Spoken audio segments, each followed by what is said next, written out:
Bien-aimés en Jésus, que la paix soit avec vous. Pour notre méditation de ce jour, nous ouvrirons nos Bibles dans le livre de Marc au chapitre 9, le verset 24. Avant la lecture, nous allons chanter « Quand le vol de la tempête ».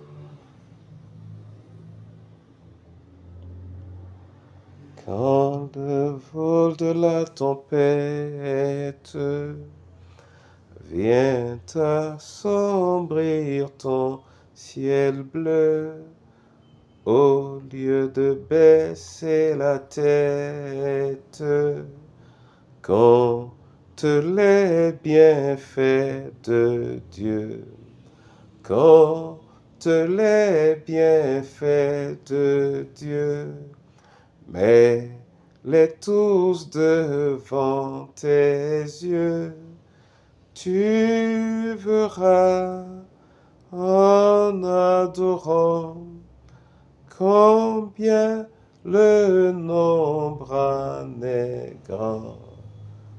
Compte les bienfaits de Dieu, mets-les tous devant tes yeux, tu verras en adorant combien le nombre en est grand. Seigneur,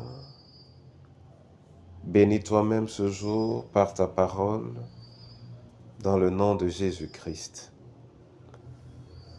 Amen. Mon frère et ma sœur, nous lisons dans Marc 9, verset 24. Là, il est écrit « Je crois, viens au secours de mon manque de foi. »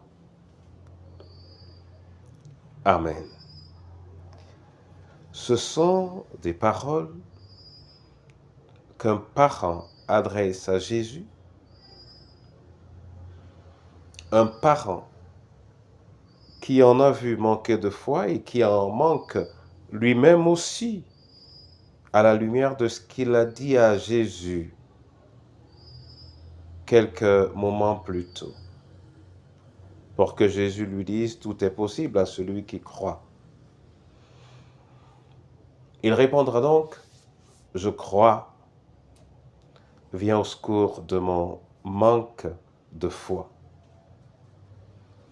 Cette réponse, aussi intéressante puisse-t-elle être, semble un tout petit peu intrigante, car il dit « Je crois » et plus loin « Viens au secours de mon manque de foi ». Manque peut vouloir dire absence. Or, il a dit « Je crois ». Peut-être que pour le texte, manque veut dire faible, ce qui pourrait être plus équilibré. Mais la chose qui est intéressante ici est justement la question de la foi. Nous le disons facilement, je crois. Nous pouvons facilement dire également, j'ai la foi. Mais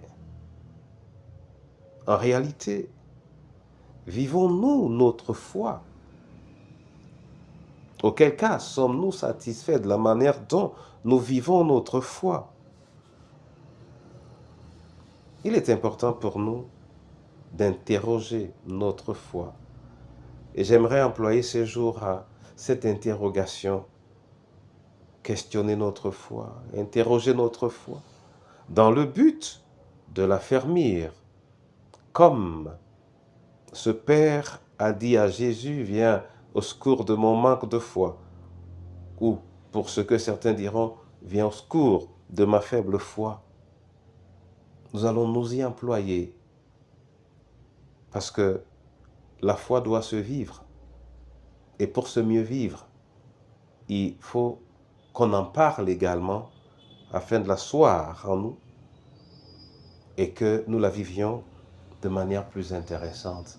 Mais il est possible de vivre sa foi.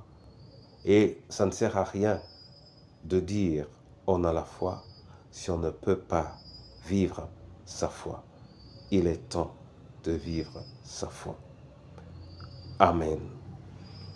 Père éternel, je te dis merci. Je veux te rendre grâce pour la parole que tu nous donnes, qui nous amène à nous interroger sur la réalité de notre foi, sur le vécu de notre foi. Et si nous nous interrogeons, c'est parce que nous savons que des réponses à ces interrogations peuvent nous permettre d'évoluer ou de grandir dans le vécu de cette foi. Viens nous assister dans cette démarche. Seigneur, viens nous assister, car en dehors de la foi, nous ne pouvons pas te plaire. En dehors de la foi, nous ne pouvons pas être sauvés. Viens à notre secours. Entre tes mains, le malade, le prisonnier, le veuf, la veuve et l'orphelin, entre tes mains, chacune de nos familles, Seigneur, entre tes mains, notre pays et particulièrement ton Église. Oui. Donne-lui d'aspirer à vivre sa foi dans la réalité de sa confession. Au nom de Jésus, nous te prions et te disons merci. Amen.